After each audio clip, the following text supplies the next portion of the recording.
तो hello friends, welcome back to my channel. और friend, आज की इस वीडियो सीरीज में हम लोग डिस्कस करने वाले हैं basic electrical and electronics engineering, जिसका सब्जेक्ट कोड है BT 104 के इंपॉर्टेंट क्वेश्चन के बारे में। यूनिट वाइज इंपॉर्टेंट क्वेश्चन को मैं डिस्कस करने वाला हूं। तो बेसिकली ये वीडियो फर्स्ट ईयर के स्टूडेंट के लिए है, तो जितने भी स्टूडेंट हैं ज़्यादा से ज़्यादा इसको शेयर कीजिए ताकि हर वो बच्चा जो फर्स्ट ईयर में है उन तक ये वीडियो पहुँच सके और कम से कम इतने टॉपिक को अगर वो कवर अप करके जाते हैं तो अच्छा स्कोर एग्जामिनेशन में कर सकते हैं। क्लियर? तो फ्रेंड, वीडियो को स्टार्ट करते हैं। सबसे पहला क्वेश्चन कह रहा है कि एक्सप्लेन सुपरपोजिशन थ्योरम, यानी यूनिट 1 के अंदर जो आपका सुपरपोजिशन थ्योरम है उसको आपको अच्छी तरीके से देख लेना है। उस पर बेस्ड ये न्यूमेरिकल आपके सामने मौजूद है। इसी पे रिलेटेड एक आध न्यूमेरिकल अगर आप अपने से भी कर लेते हैं तो आपके लिए काफ़ी हेल्पफुल होगा, क्योंकि इस बार न्यूमेरिकल क्वेश्चन का थोड़ा सा वेटेज ज़्यादा है। सेकेंड क्वेश्चन आपका कह रहा है कि derive the relationship to convert from star to delta, यानी जो कन्वर्जन होता है स्टार टू डेल्टा और डेल्टा टू स्टार कन्वर्जन, उनको आपको देख लेना है। देन उससे रिगार्डिंग एक न्यूमेरिकल को भी आप देख सकते हैं। यहाँ पे न्यूमेरिकल का एग्जांपल यहाँ पे मौजूद है, तो उसके लिए आपको घबराने की ज़रूरत नहीं है। क्लियर?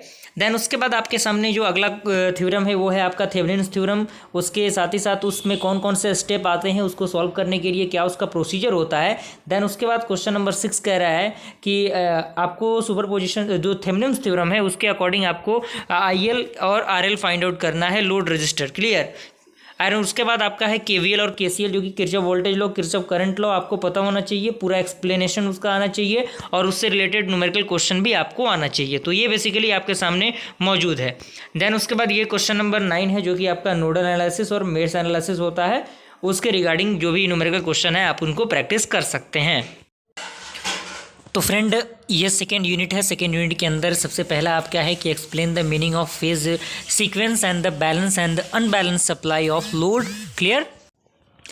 एंड इसी का सेकेंड क्वेश्चन कह रहा है कि determine the power in the balance and unbalance 3 phase system and there measurement. और साथ ही साथ आपको इन सारे टॉपिक के बारे में पता होना चाहिए कि पावर फैक्टर क्या होता है, और साथ ही साथ active power, reactive power, apparent power, और ये सारी चीज़ें आपकी क्या होती हैं, इनके बारे में आपको नॉलेज होना चाहिए।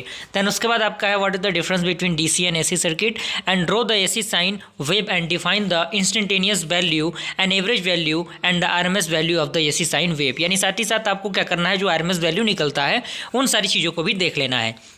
देन आफ्टर आपको अगले क्वेश्चन की तरफ बढ़ना है, तो वो है आपका explain the advantage of 3 phase system, यानी 3 फेज सिस्टम का क्या एडवांटेज है। देन उसके बाद आपका है कि N alternating current is given by the, आपका एक एक्सप्रेशन दिया हुआ है जिसमें आपका 300 साइन 175t प्लस π/3 है।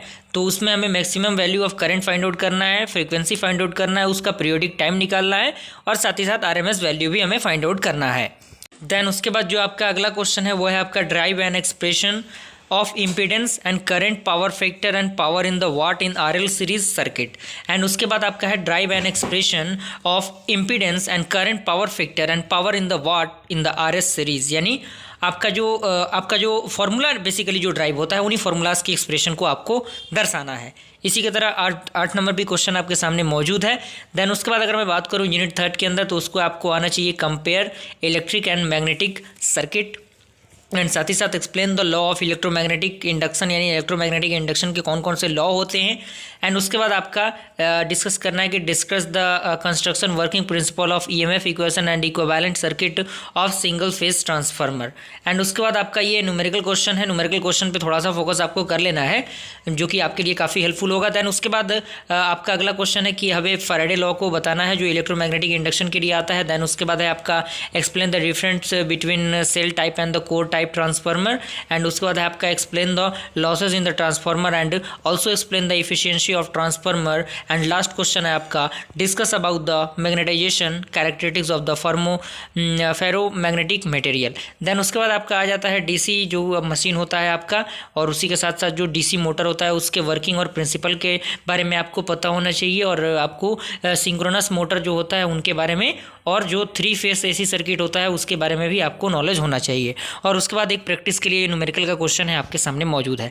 देन आपका यूनिट 5 आता है, जो कि यूनिट 5 काफ़ी इजी टॉपिक है, तो कम से कम आप यूनिट 5 को ही कर लेते हैं तो 2 क्वेश्चन तो आप इजीली सॉल्व कर ही सकते हैं। जो कि आपको कन्वर्जन आता है एग्जामिनेशन में, कन्वर्जन पे थोड़ा सा आप फोकस कर लीजिएगा, उस पर मैंने प्रॉपर वीडियो बनाया हुआ है, लिंक डिस्क्रिप्शन में मिल जाएगा आपको। उसके बाद आपको व्हाट इज ट्रांजिस्टर, एंड उसके बाद अगला क्वेश्चन है explain the half adder and the full adder circuit with their logic table. Like half adder क्या होता है, फुल एडर क्या होता है, and draw explain the VI characteristics of diode. And आपका अगला क्वेश्चन है explain the different operating regions of bipolar junction transistor.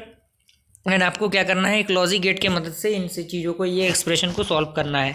Then उसके बाद आपको देख लेना है JK flip flop, RS flip flop, और साथ ही साथ जो different type of logic gate होते हैं उनके सिंबल्स और उनके ट्रूथ टेबल। एंड उसके बाद आपको डी मॉर्गन्स थ्योरम देख लेना है जो कि काफ़ी हेल्पफुल है। तो फ्रेंड, अगर ये वीडियो हेल्पफुल आपको लगे तो वीडियो को लाइक ज़रूर कीजिएगा। अगर चैनल पहली बार चैनल को सब्सक्राइब कीजिए। मिलते हैं अगले वीडियो में, तब तक के लिए थैंक यू।